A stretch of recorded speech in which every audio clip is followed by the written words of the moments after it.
प्रेरितों के कामों का वर्णन 27वां अध्याय। जब यह ठहराया गया कि हम जहाज पर इतालिया को जाएं, तो उन्होंने पौलुस और कितने और बंधुओं को भी यूलियुस नाम औगुस्तुस की पलटन के एक सूबेदार के हाथ सौंप दिया, और अद्रमुत्तियुम के एक जहाज पर, जो आसिया के किनारे की जगहों में जाने पर था, चढ़कर हमने उसे खोल दिया, और अरिस्तर्खुस नाम थिस्सलुनीके का एक मकिदुनी हमारे साथ था। दूसरे दिन हमने सैदा में लंगर डाला, और यूलियुस ने पौलुस पर कृपा करके उसे मित्रों के यहां जाने दिया कि उसका सत्कार किया जाए। वहां से जहाज खोलकर हवा विरुद्ध होने के कारण हम कुप्रुस की आड़ में होकर चले, और किल्किया और पंफूलिया के निकट के समुद्र में होकर लूसिया के मूरा में उतरे। वहां सूबेदार को सिकंदरिया का एक जहाज इतालिया जाता हुआ मिला, और उसने हमें उस पर चढ़ा दिया। और जब हम बहुत दिनों तक धीरे धीरे चलकर कठिनता से कनिदुस के सामने पहुंचे, तो इसलिए कि हवा हमें आगे बढ़ने न देती थी, सलमोने के सामने से होकर क्रेते की आड़ में चले, और उसके किनारे किनारे कठिनता से चलकर शुभ लंगरबारी नाम एक जगह पहुंचे, जहां से लसिया नगर निकट था। जब बहुत दिन बीत गए और जल यात्रा में जोखिम इसलिए होती थी कि उपवास के दिन अब बीत चुके थे, तो पौलुस ने उन्हें यह कहकर समझाया कि हे सज्जनों, मुझे ऐसा जान पड़ता है कि इस यात्रा में विपत्ति और बहुत हानि न केवल माल और जहाज की, वरन हमारे प्राणों की भी होने वाली है। परंतु सूबेदार ने पौलुस की बातों से मांझी और जहाज के स्वामी की बढ़कर मानी, और वह बंदर स्थान जाड़ा काटने के लिए अच्छा न था। इसलिए बहुतों का विचार हुआ कि वहां से जहाज खोलकर यदि किसी रीति से हो सके तो फीनिक्स में पहुंचकर जाड़ा काटें।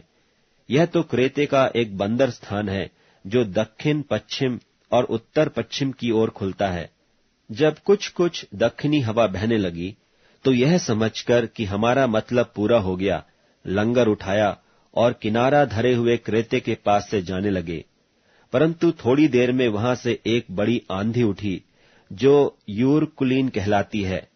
जब यह जहाज पर लगी, तब वह हवा के सामने ठहर न सका, सो हमने उसे बहने दिया, और इसी तरह बहते हुए चले गए। तब कौदा नाम एक छोटे से टापू की आड़ में बहते बहते हम कठिनता से डोंगी को वश में कर सके। मल्लाहों ने उसे उठाकर अनेक उपाय करके जहाज को नीचे से बांधा, और सुरतिस के चोर बालू पर टिक जाने के भय से पाल और सामान उतारकर बहते हुए चले गए। और जब हमने आंधी से बहुत हिचकोले और धक्के खाए, तो दूसरे दिन वे जहाज का माल फेंकने लगे, और तीसरे दिन उन्होंने अपने हाथों से जहाज का सामान फेंक दिया। और जब बहुत दिनों तक न सूर्य न तारे दिखाई दिए और बड़ी आंधी चल रही थी, तो अंत में हमारे बचने की सारी आशा जाती रही। जब वे बहुत उपवास कर चुके, तो पौलुस ने उनके बीच में खड़ा होकर कहा, हे लोगों, चाहिए था कि तुम मेरी बात मानकर क्रेते से न जहाज खोलते और न यह विपत और हानि उठाते। परंतु अब मैं तुम्हें समझाता हूं कि ढाढ़स बांधो, क्योंकि तुम में से किसी के प्राण की हानि न होगी, केवल जहाज की। क्योंकि परमेश्वर जिसका मैं हूं और जिसकी सेवा करता हूं, उसके स्वर्गदूत ने आज रात मेरे पास आकर कहा, हे पौलुस, मत डर, तुझे कैसर के सामने खड़ा होना अवश्य है। और देख, परमेश्वर ने सबको जो तेरे साथ यात्रा करते हैं तुझे दिया है। इसलिए हे सज्जनों, ढाढ़स बांधो, क्योंकि मैं परमेश्वर की प्रतीति करता हूं कि जैसा मुझसे कहा गया है वैसा ही होगा, परंतु हमें किसी टापू पर जा टिकना होगा। जब 14वीं रात हुई और हम अद्रिया समुद्र में टकराते फिरते थे, तो आधी रात के निकट मल्लाहों ने अटकल से जाना कि हम किसी देश के निकट पहुंच रहे हैं, और थाह लेकर उन्होंने 20 पुरसा गहरा पाया, और थोड़ा आगे बढ़कर फिर थाह ली तो 15 पुरसा पाया। तब पथरीली जगहों पर पड़ने के डर से उन्होंने जहाज की पिछाड़ी 4 लंगर डाले और भोर का होना मनाते रहे। परंतु जब मल्लाह जहाज पर से भागना चाहते थे और गलही से लंगर डालने के बहाने डोंगी समुद्र में उतार दी, तो पौलुस ने सूबेदार और सिपाहियों से कहा, यदि ये जहाज पर न रहें तो तुम नहीं बच सकते। तब सिपाहियों ने रस्से काटकर डोंगी गिरा दी। जब भोर होने पर था तो पौलुस ने यह कह के सबको भोजन करने को समझाया कि आज 14 दिन हुए कि तुम आस देखते देखते भूखे रहे और कुछ भोजन न किया। इसलिए तुम्हें समझाता हूं कि कुछ खा लो जिससे तुम्हारा बचाव हो, क्योंकि तुम में से किसी के सिर का एक बाल भी न गिरेगा। और यह कहकर उसने रोटी लेकर सबके सामने परमेश्वर का धन्यवाद किया और तोड़कर खाने लगा। तब वे सब भी ढाढ़स बांधकर भोजन करने लगे।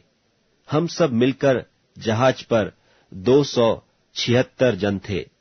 जब वे भोजन करके तृप्त हुए तो गेहूं को समुद्र में फेंककर जहाज हल्का करने लगे। जब बिहान हुआ तो उन्होंने उस देश को नहीं पहचाना, परंतु एक खाड़ी देखी जिसका चौरस किनारा था, और विचार किया कि यदि हो सके तो इसी पर जहाज को टिकाएं।